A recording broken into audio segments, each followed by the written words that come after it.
Hello viewers, welcome to E Test Academy. Viewers, आज की इस वीडियो में आपके साथ तहसीलदार का पेपर डिस्कस करेंगे। तहसीलदार का ये पेपर रेवेन्यू डिपार्टमेंट का पेपर है और PPSC Punjab public service commission ने इसे आज ही 14 नवंबर 2021 को कंडक्ट किया है। आज की इस वीडियो में तहसीलदार पेपर जो मॉर्निंग शिफ्ट में लिया गया है वो पेपर आपके साथ कंप्लीट डिटेल के साथ डिस्कस करेंगे। ये पेपर जो है तहसीलदार का, इसके चंद क्वेश्चंस हमें हमारे स्टूडेंट्स ने, व्यूवर्स ने जो हमारे ई टेस्ट प्लेटफॉर्म पे तैयारी करते रहे हैं उन्होंने सेंड किए हैं, जो कि आपके साथ हम डिस्कस करेंगे। व्यूवर्स, इसके साथ साथ आपको ये बताते हुए हमें बहुत खुशी महसूस हो रही है कि तहसीलदार का ये जो पेपर है इसमें उर्दू के पोर्शन के अलावा जो उर्दू का पोर्शन था वो हमारे ई टेस्ट प्लेटफॉर्म से नहीं आया। उसके अलावा जितना भी पेपर है तकरीबन उस पेपर का 80% हमारी ई टेस्ट वेबसाइट से आया है। अगर आप चेक करना चाहें तो आप हमारी वेबसाइट etest.com.pk विजिट कर सकते हैं। चलते हैं और क्वेश्चंस को डिस्कस करते हैं। Question number 1, CPEC stands for. CPEC stands for China Pakistan economic corridor. Viewers, आज के पेपर में सिर्फ इतना क्वेश्चन आया था। ये जो शॉर्ट डिटेल आपको बताई जा रही है ये उन कैंडिडेट्स के लिए है जो नेक्स्ट टाइम तहसीलदार के पेपर में शामिल होंगे, ताकि उन्हें मजीद ज्यादा से ज्यादा इंफॉर्मेशन इस वीडियो से मिल सके। CPEC को OBOR, one belt one road भी कहा जाता है। CPEC की जो पहली मीटिंग थी वो 2013 में हुई थी। ये पीपल्स पार्टी का दौर था जब CPEC के बारे में पहली मीटिंग कंडक्ट की गई थी। इसके अलावा उस वक्त जो इसका अंदाजा लगाया गया था कि इस पर कितना खर्च आएगा वो 46 बिलियन US था, जो कि 2020 के सर्वे के मुताबिक 62 बिलियन US हो गया है, जो कि 2021 में इससे भी ज्यादा बढ़ गया होगा। Question number 2, HTML stands for hyper text markup language. HTML जो है ये वेब डेवलपिंग में इस्तेमाल होता है। अक्सर आपने देखा होगा, आप किसी वेबसाइट पे जाएं, फॉर एग्जांपल आप हमारी ई टेस्ट वेबसाइट पे जाएंगे तो वहां पे पास्ट पेपर्स का आपको एक बटन नजर आएगा, वो जो है वो हाइपर टेक्स्ट है। ये हाइपर टेक्स्ट जो है इसकी जो शॉर्टकट की है बहुत से पेपर्स में पूछी गई है, Ctrl+K हाइपर टेक्स्ट की शॉर्टकट की भी है। ये तमाम जितनी भी इंफॉर्मेशन आपको दी जा रही है ये याद रखिए ताकि आने वाले पेपर्स में आपके काम आ सके। Question number 3, CC stands for carbon copy. अक्सर औकात आपने ये CC की जो टर्म है ये जब आप ईमेल करते हैं उस वक्त आपने देखा होगा मेन एड्रेस बार में आप ईमेल एड्रेस लिखते हैं, उसके नीचे CC लिखा होता है। CC का मतलब यही है कि carbon copy. Question number 4, Donbas is the conflict area between. Donbas जो है ये रशिया और यूक्रेन के दरमियान एक मुतनाज़ा जगह है। जिस तरह पाकिस्तान और इंडिया के दरमियान कश्मीर जो है ये एक मुतनाज़ जगह है, इसी तरह यूक्रेन और रशिया इनके दरमियान ये जगह वाक़या है जिसे डोनबास कहा जाता है। ये बेसिकली जगह जो है ये यूक्रेन की है। इस जगह पर इतना तनाज़ा जो है शिद्दत इख्तियार कर गया था कि 2014 में बाकायदा तौर पर यूक्रेन और रशिया के दरमियान आपस में फाइट हुई और तकरीबन 14,000 के करीब लोग मारे गए। Question number 5, who is known as father of modern cosmology. Modern cosmology के जो फादर हैं वो एडविन पॉवल हबल को कहा जाता है। व्यूअर्स, ये ऑप्शन जो है पेपर में नहीं था। जिन कैंडिडेट्स ने नन ऑफ दीज को टिक किया है उनका जवाब ठीक है। व्यूअर्स, ये कॉस्मोलॉजी होता क्या है? कॉस्मोलॉजी जो है ये यूनिवर्स की प्रॉपर्टीज जो हैं, जमीन की जो खसूसियात हैं उनका मुताला कॉस्मोलॉजी कहलाता है। व्यूअर्स, मजीद आगे जाने से पहले आपसे रिक्वेस्ट है कि वीडियो को लाइक जरूर कर दें। अगर आप हमारे चैनल ई टेस्ट पर पहली बार आए हैं तो चैनल को सब्सक्राइब कर लें और साथ बेल आइकन को जरूर प्रेस करें ताकि फ्यूचर में आपको लेटेस्ट सॉल्व पेपर्स बर वक्त मिलते रहें। इसके साथ साथ व्यूअर्स, हमारी वेबसाइट है ई टेस्ट वेबसाइट, लाजमी विजिट करें। आप गूगल पर जाएं, वहां पर ई टेस्ट लिखकर सर्च करें, आपके सामने पहले नंबर पर हमारी ई टेस्ट वेबसाइट आएगी। इसे लाजमी एक बार विजिट करें ताकि आप चेक कर सकें कि जो आज का पेपर आया है वो हमारी etest.com.pk वेबसाइट से कितना आया है। आपके सामने लिखा हुआ है गूगल पे ई टेस्ट, आपने सिर्फ लिखना है और सर्च करना है तो पहले नंबर पे आपको हमारी ई टेस्ट वेबसाइट मिलेगी। इसके साथ साथ ई टेस्ट प्लेटफॉर्म ने ई टेस्ट मोबाइल ऐप लॉन्च कर दी है। आप गूगल प्ले स्टोर पर जाएं, वहां पर ई टेस्ट लिखकर सर्च करें और हमारी पहले दूसरे नंबर पर आपको ई टेस्ट मोबाइल ऐप मिलेगी। इसे डाउनलोड करें और पाकिस्तान में मुनक्किद होने वाले तमाम इम्तिहानात की तैयारी बिल्कुल मुफ्त करें। Question number 6, current president of UNGA Abdulla Shahid belongs to. Abdulla Shahid जो है ये UNGA United Nations General Assembly के मौजूदा प्रेसिडेंट हैं, सदर हैं। इनका ताल्लुक मालदीव से है। ये 14 सितंबर 2021 को प्रेसिडेंट ऑफ UNGA बनाए गए। इनका ताल्लुक जो है मालदीवियन पॉलिटिकल पार्टी से है। Question number 7, how many members of OIC। OIC के कितने मेंबर्स हैं? OIC के कुल मेंबर्स की तादाद 57 है। Viewers, OIC stands for Organisation of Islamic Cooperation. ये 57 इस्लामी ममालिक की एक ऑर्गेनाइजेशन है। जब मस्जिद अक्सा को आग लगा दी गई थी, उसके बाद इस ऑर्गेनाइजेशन को कायम किया गया ताकि ये ऑर्गेनाइजेशन तमाम मुसलमानों की नुमाइंदगी कर सके। इस ऑर्गेनाइजेशन को 25 सितंबर 1969 को कायम किया गया। ओआईसी का हेडक्वार्टर जद्दा सऊदी अरेबिया में है। इसमें ओआईसी में 3 ऑफिशियल लैंग्वेजेस इस्तेमाल की जाती है, जिसमें अरेबिक, इंग्लिश और फ्रेंच लैंग्वेज शामिल है। Question number 8, Mecca was conquered in which Hijri year. Mecca जो है ये 8 हिजरी को फतह हुआ। 8 हिजरी को मक्का फतह हुआ और 9 हिजरी में पहली बार मुसलमानों ने हज अदा किया। व्यूअर्स, बहुत से पेपर्स में पूछा गया है कि मुसलमानों ने पहला हज कब अदा किया। ये 9 हिजरी था जब मुसलमानों ने पहला हज अदा किया, और पहला हज जो मुसलमानों ने अदा किया ये अबू बकर सदीक रजी अल्लाह ताला अन्हो की अमामत में अदा किया गया। Question number 9, which of the following country has maximum death ratio during COVID-19? कोविड-19 में सबसे ज्यादा जो अमवात हुई थी, व्यूअर्स पेपर में जो 2-3 ऑप्शन थे, आई थिंक उसमें इंडिया जो है वो बेस्ट ऑप्शन है।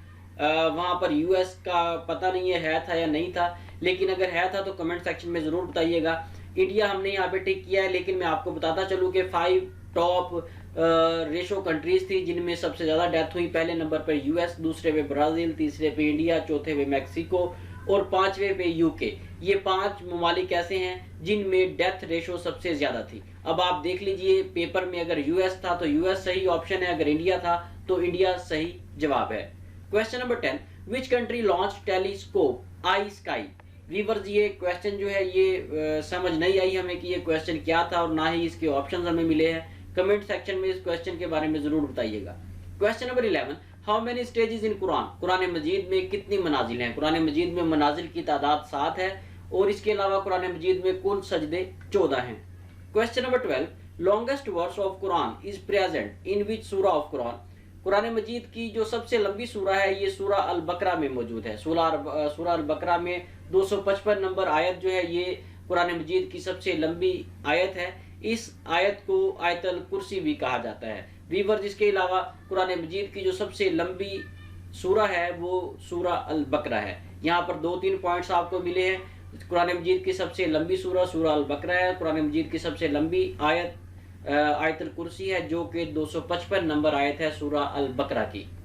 Question number 13, which shortcut key is used to write from right alignment side of paper. Viewers, जब आप एमएस वर्ड पे काम करते हैं तो आप अगर राइट साइड से लिखना चाहते हैं, कि आप चाहते हैं कि पेपर की राइट साइड से लिखें, तो आप कंट्रोल आर ये शॉर्टकट की प्रेस करेंगे तो आप पेज की राइट साइड पे आ जाएंगे। आपका जो कर्सर है वो पेज की राइट साइड पे आ जाएगा। अगर आप चाहते हैं कि पेज के दरमियान से लिखना शुरू करें तो आप कंट्रोल ई की शॉर्टकट की इस्तेमाल करेंगे, तो आपका कर्सर जो है वो एमएस वर्ड के पेज पर दरमियान में आ जाएगा। ये दोनों कीज बहुत से पेपर्स में पूछी गई हैं। इसके साथ साथ एक और शॉर्टकट की है जो क्वेश्चन नंबर 14 में है, what is default alignment in MS word. MS word में जो बाय डिफॉल्ट अलाइनमेंट होती है वो लेफ्ट होती है। जब आप एमएस वर्ड को ओपन करेंगे तो आपका जो कर्सर है वो लेफ्ट साइड पे ब्लिंक करेगा। ये एमएस वर्ड में राइटिंग की जो डिफॉल्ट अलाइनमेंट है वो लेफ्ट है।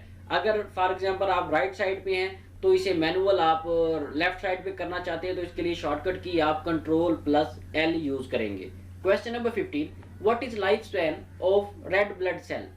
रेड ब्लड सेल जो है इनकी जिंदगी का दौरानिया, इनकी मुद्दत जो है 120 दिन होती है। ये 120 दिन तक जिंदा रह सकते हैं। इसके अलावा बहुत से पेपर्स में व्हाइट ब्लड सेल्स के बारे में पूछा गया है। व्हाइट ब्लड सेल्स का जो लाइफ स्पैन है वो 13 से 20 दिन है। Question number 16, light reached from moon to earth in. चांद से जमीन तक रोशनी जो है 1.3 सेकंड में पहुंचती है। इसके अलावा सूरज से जमीन तक रोशनी जो है ये 8.3 मिनट में पहुंचती है। Question number 17, which of the following is female part of plant. किसी भी प्लांट का जो फीमेल पार्ट है उसे पिस्टिल कहा जाता है। Question number 18, who ordered to fire in Jallianwala Bagh. Jallianwala Bagh में किसने फायर करने का ऑर्डर दिया। जनरल डायर ने फायर करने का ऑर्डर दिया था। व्यूअर्स, थोड़ा सा बैकग्राउंड आपको बता दूं, 13 अप्रैल 1919 इस दिन इंडिया में जलियांवाला बाग में अमृतसर में बैसाखी का त्यौहार जारी था। तो इस दौरान जनरल डायर ने फौजियों को हुक्म दिया कि वो सिख कम्युनिटी पर फायर करें। तो जनरल डायर के हुक्म पर फौजियों ने सिख कम्युनिटी पर फायर किया। तो इस फायरिंग में तकरीबन 1000 के करीब लोग मारे गए थे। ये उसी फायरिंग का जो इंसिडेंट था उसके बारे में पूछा गया है। बहुत से पेपर्स में ऑर्डर के बारे में पूछा गया है कि ऑर्डर किसने दिया था। बहुत से पेपर्स में डेट पूछी गई है, डेट भी याद रखें। 13 अप्रैल 1919 का ये दिन था, बैसाखी का त्यौहार था और 1000 के करीब सिख इसमें मारे गए थे। Question number 19, 9 November 1877 is date of birth of. 9 नवंबर 1877 जो है ये अल्लामा इकबाल की डेट ऑफ बर्थ है। व्यूअर्स, नेक्स्ट टाइम जब भी आप पेपर में शामिल हो तो कायदे आज़म मोहम्मद अली जिन्ना और अल्लामा मोहम्मद इकबाल, इन दोनों की डेट ऑफ बर्थ और डेट ऑफ डेथ याद रखिएगा, बहुत से पेपर्स में रिपीट हो रही हैं। अल्लामा मोहम्मद इकबाल 9 नवंबर 1877 को सियालकोट में पैदा हुए और 21 अप्रैल 1938 को लाहौर में वफात पाई। Question number 20, objective resolution was moved in assembly by. Objective resolution को असेंबली में लियाकत अली खान ने पेश किया। व्यूअर्स, ये जो ऑब्जेक्टिव रेजोल्यूशन थी ये 7 मार्च 1949 को असेंबली में पेश की गई और 12 मार्च 1949 को ये अप्रूव की गई। Question number 21, which shortcut key is used to insert new sheet in MS Excel. MS Excel में काम करते हुए अगर आप न्यू शीट इंसर्ट करना चाहते हैं तो इसके लिए शिफ्ट प्लस F11 ये शॉर्टकट की आप प्रेस करेंगे तो न्यू शीट जो है एमएस एक्सेल में क्रिएट हो जाएगी। Question number 22, mother of Muhammad peace be upon him was died in. नबी सल्लल्लाहु अलैहि वसल्लम की वालदा जिनका नाम आमना था ये अब्वा में फोत हुई, अब्वा में इन्होंने वफात पाई। क्वेश्चन नंबर 23, जुन्नूरैन इज द टाइटल ऑफ। जुन्नूरैन जो है ये उस्मान रजी अल्लाह ताला अन्हो का टाइटल है।